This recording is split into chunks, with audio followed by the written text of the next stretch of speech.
Les saludamos en el amor de Cristo. Este módulo estudiaremos una introducción a la eclesiología. Estudiaremos 8 puntos importantes que tienen que ver con la teología de la iglesia.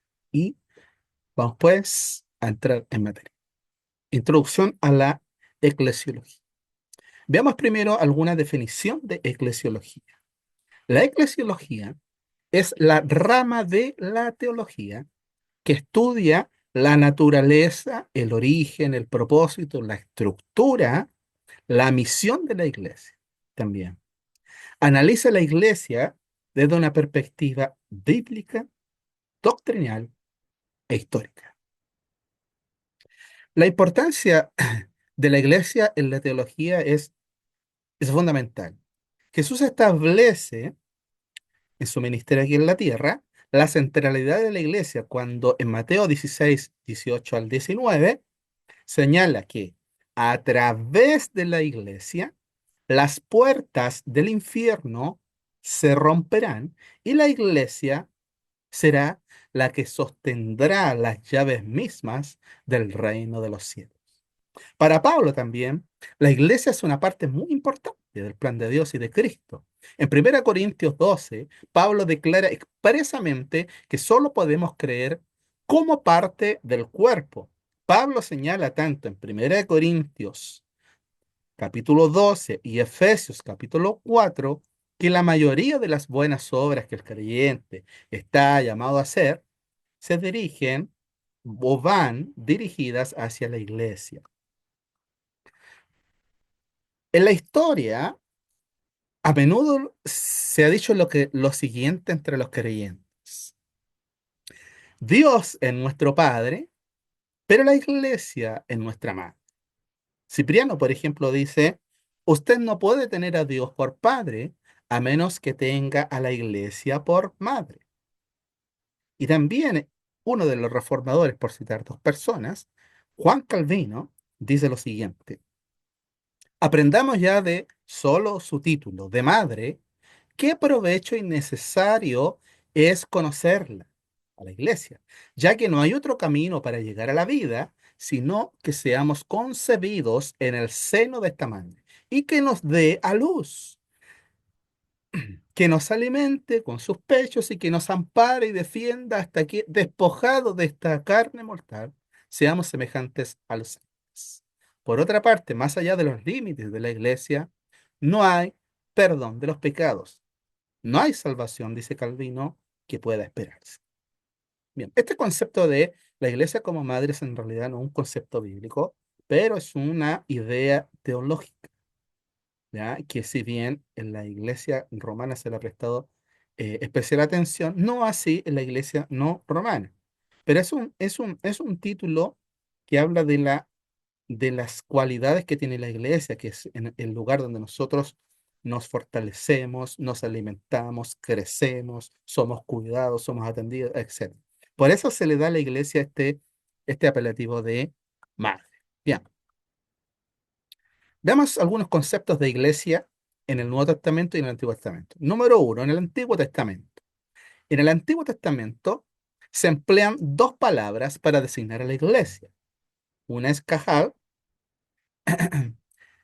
que esta deriva de una raíz ya en desuso, que es cal, que significa llamar, y edad, es E-D-H-A-H, edad, derivado de yadá, que significa encontrarse, congregarse en algún lugar designado. En el Nuevo Testamento también tenemos dos palabras que nos vienen derivadas desde la Septuaginta. Les recuerdo que la Septuaginta es la traducción al griego del Antiguo Testamento. Es decir, la palabra eclesia, que se deriva de ek y kaleo. Convocar, kaleo es convocar, ¿ya? Y ek fuera de. También la otra palabra es sinagogue, que se deriva de sun y ago, que significa algo así como llegar juntos o reunirse todos juntos. Esta última se usa en forma exclusiva para denotar las reuniones religiosas de los judíos. Vemos un poco la preposición, el concepto eclesia, que es uno de los más conocidos. Esta palabra tiene una proposición que es ek, que significa con frecuencia ser sacado de entre, en este caso, de la masa de la gente o del pueblo, para indicar una relación con el uso, para indicar una relación nueva con aquellos que también han sido convocados. Estos ex sacados del mundo son congregados en un lugar, en una comunidad, por decirlo de alguna manera. Entonces, esto, los eclesia, consisten en los elegidos convocados de entre el mundo de la humanidad. En el Antiguo Testamento, por ejemplo, Israel es llamado la iglesia y el pueblo de Dios son la iglesia de los santos, los elegidos, los amados, los llamados. Pero en el Nuevo Testamento, este concepto de iglesia alcanza su pleno cumplimiento con el nuevo pacto. Hay nombres que se aplican tanto al Antiguo Testamento, en el Antiguo Testamento, que es al pueblo de Israel, como en el Nuevo Testamento, al pueblo del nuevo pacto, de forma muy similar. Por ejemplo, iglesia se llama a los judíos del Antiguo Testamento en Hechos 7:38 y también a los del Nuevo Pacto, Mateos 16:8. Santos también se usa en el Antiguo Testamento y en el Nuevo. Elegidos se usa para el pueblo de Israel, también para la nueva iglesia. Amados para el pueblo de Israel, para la nueva iglesia. Llamados también se usa para el pueblo de Israel y también, obviamente, para los creyentes del nuevo pacto o del Nuevo Testamento. Bien, entonces, podemos distinguir dos perspectivas en este asunto de antiguo, de la iglesia del Antiguo Testamento y de la iglesia del Nuevo Pacto. Dos perspectivas. Una perspectiva sistemática que desarrolla la idea específicamente de que Jesús es el único verdadero mediador en el Antiguo y el Nuevo Pacto. Todos los que han venido a Cristo en cualquier testamento, antiguo o nuevo, se definen como iglesia. Como tal, se puede afirmar que los patriarcas son la iglesia, que Israel es la iglesia y el cuerpo de los creyentes sería el cumplimiento de este nuevo pacto. Ahora, en segundo lugar, desde una perspectiva histórica redentiva progresiva, vemos una distinción entre Israel y la iglesia. En este modelo, la iglesia, como la plena manifestación de los propósitos redentores de Dios, se fundó cuando Pedro, en nombre de los 12 apóstoles, confiesa que Jesús es el Cristo. En este contexto, eh, se ve una nación, que en este caso es Israel, que es, podríamos decir, entre comillas, reemplazada o sufre una apertura, por decirlo de alguna manera, a los gentiles. Y esa iglesia es la que se cumple en los creyentes del nuevo pacto. Ahora, estas distinciones no son absolutas, ¿ya? Incluso en la aproximación no histórica, los teólogos hablan de una iglesia que ya inicia en el Antiguo Testamento, pero que la iglesia plena, podríamos decir, podemos llamar plenamente iglesia a la iglesia del Nuevo Testamento. Y si efectivamente podemos decir que en el momento de Mateo 16, versos 16 al 18, en ese preciso instante se levanta o se forma esta iglesia de Cristo o se abre el camino a esta iglesia nueva de Cristo, la iglesia del nuevo pacto, donde después a los creyentes se les ha derramado el Espíritu en el día de Pentecostés. Y ahí hay judíos y gentiles, todos siendo un solo pueblo. Número dos, veamos la naturaleza de la iglesia.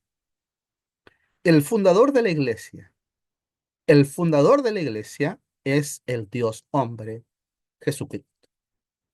Él les dijo, ¿y vosotros quién decís que soy yo? Otra vez estamos situados en Mateo 16, 15 al 19. Simón Pedro dijo, tú eres el Cristo, el Hijo del Dios viviente. Y Jesús le respondió, bienaventurado eres Simón, hijo de Jonás, porque no te lo reveló carne ni sangre, sino mi Padre que está en los cielos. Y yo te digo que tú eres Pedro y sobre esta roca edificaré mi iglesia y las puertas del infierno no prevalecerán contra ella. Yo te daré las llaves del reino de los cielos y lo que ates en la tierra quedará atado a los cielos y lo que desates en la tierra quedará desatado en los cielos. Estos versículos describen la fundación de la iglesia y enseñan los siguientes principios respecto a su naturaleza. La iglesia pertenece a Cristo, número uno. Fue formada por Él y está fundada en Él. Recuerde que el texto dice, mi iglesia. Edificaré yo mi iglesia, mi iglesia. ¿Ah? No es la iglesia de Pedro, es la iglesia de Cristo. Y esta iglesia se establece específicamente sobre tres plataformas. El Padre revelando a un hombre, en este caso Pedro, en representación de los 12, quien es Cristo, la promesa de Jesús, edificaré mi iglesia, y la confesión de Pedro, en representación de los 12. ¿Ya? Entonces hay un Padre revelando, un Cristo que promete, edificaré mi iglesia sobre esta piedra, y también aparece en escena un ser humano, Pedro, en representación de los 12, confesando la revelación que el Padre le había dado. La autoridad personal de Cristo para edificar la iglesia se basa en tres verdades. Cristo es el creador de todo. En segundo lugar, Él es el redentor y el primogénito de la nueva creación. Y tercero, la iglesia está fundada sobre su obra, sobre todo en la resurrección de entre los muertos. Puede revisar usted Colosenses 1:15 al 20. Si vamos con este tema, veamos ahora las imágenes bíblicas. ¿Cómo nos muestra la escritura? ¿Cómo nos muestra la escritura a la iglesia? La escritura nos muestra la iglesia como piedras vivas. La idea de la iglesia como un edificio ya se ve en las palabras de Jesús a Pedro, ¿cierto? Sobre esta roca, piedras, edificaré mi iglesia. ¿Ya? Pablo llamará a Jesús y a los apóstoles el fundamento de una casa. Efesios 2, verso 20. La iglesia y el templo nunca fueron en esencia una construcción física. Más bien, eran la unión de los creyentes uno con otro, cada miembro de la congregación como una roca viva de edificio. Número dos, la escritura también nos presenta a la iglesia como un cuerpo. Algunos hablamos también de cuerpo místico. ¿Ya? Jesús creó la iglesia. Ha sido elegida por él, Efesios 1:4, creada por él, Mateo 16:18. Ella es su cuerpo, puede encontrar en 1 Corintios 2, Efesios 4:11 al 16, Colosenses 1:18 al 19, y él es llamado su cabeza. En este cuerpo hay un lugar para, no hay lugar para lo que divide. Ya no nos definimos a nosotros por la raza, por la clase, género, edad, gustos, incluso musicales. Somos uno en Cristo. Somos un cuerpo cuya única cabeza es Cristo. Es decir, Él es el líder que manda a toda la iglesia y todos nosotros somos parte de este cuerpo de Cristo. Todos los creyentes que han sido lavados y redimidos en la sangre de Cristo. La iglesia como esposa de Cristo. Esta es otra denominación de ella. La tercera imagen es la iglesia como la esposa que pertenece a Cristo. Pablo usa esta imagen en Efesios y en 2 Corintios. Marido dice, amad a vuestras mujeres como Cristo amó a la iglesia y se entregó a sí mismo por ella, verso 26, para santificarla, habiéndola purificado por el lavamiento del agua por la palabra, 27, a fin de presentársela a sí mismo como una iglesia gloriosa sin mancha ni arruga ni cosa semejante, sino que fuese santa y sin mancha. Ahí la imagen es de la iglesia como la esposa de Cristo, la esposa del Cordero, ¿ya? También otros textos. Descripciones teológicas de la iglesia. Ahora vamos con descripciones teológicas. Se la ha llamado la iglesia invisible y la iglesia visible. Los teólogos desarrollaron esta doctrina por un sinnúmero de razones. Lo principal es que en esta vida siempre va una mezcla de iglesia visible, de los que son de Cristo y los que no son de Cristo. Cuando la iglesia es más pura, y más fiel, entonces es más visible. Cuando está llena de error, es menos visible. En Mateo 13, 29 al 30, dice, y él dijo, no sé a qué, cuando le dicen, ve y arranquemos porque había salido el trigo con la cizaña, ve y arranquemos. No, dice él, no arranquéis la cizaña, no sea que también arranquéis el trigo. Dejad crecer juntamente lo uno y lo otro hasta que venga la siega. Entonces, la iglesia está compuesta por aquellos que son, podríamos decir, reales cristianos, que es la iglesia invisible, y los que no son cristianos, que no se dejan ver todavía que no lo son. Militante y triunfante. La iglesia se llamada iglesia militante. Una imagen que nos evoca una lucha en la tierra contra el pecado, contra el diablo y el mundo. Cuando ella vence, es decir, todos nosotros, cuando hayamos triunfado, entonces tendremos la victoria y la paz. Y seremos llamando realmente la iglesia triunfante. Otro concepto un poco más complicado para algunos. La iglesia es católica. La iglesia es católica. Esto no es una referencia a a la religión católica romana, aunque ellos se apropian de aquel título, pero en realidad la iglesia de Cristo es católica. Católico significa universal, es un nombre histórico que demuestra que existe una iglesia en todo el mundo. En la iglesia del Antiguo Testamento ya está la iglesia. En la iglesia del Nuevo Testamento ya está la iglesia. Ahora, este es un concepto un poco problemático, pero que en cierta manera sí esconde muchas verdades, ¿ya? Que la iglesia de Cristo es aquella iglesia que está en todas partes, en todos los lugares. Bien, ahora, si bien es cierto, vamos a ver ahora el poder de la iglesia.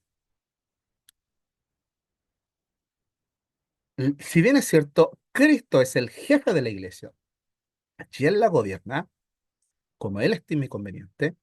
Sin embargo, él ha querido delegar su poder a lo que denominamos como oficiales. Y ellos gobiernan a través de la palabra y por medio del Espíritu. Debido a que Cristo gobierna la iglesia en forma mediada en lugar de inmediatamente, Él ha dado poder a los funcionarios para gobernar por Él. Por ejemplo, en Mateo 16:20, los apóstoles son los que reciben las llaves del reino. Más tarde, cuando Pedro sabe que pronto partirá, les entrega el mismo mensaje a los ancianos. Él llama a los ancianos a pastorear el rebaño de Dios y después de su partida, ellos deben quedar a cargo del ministerio.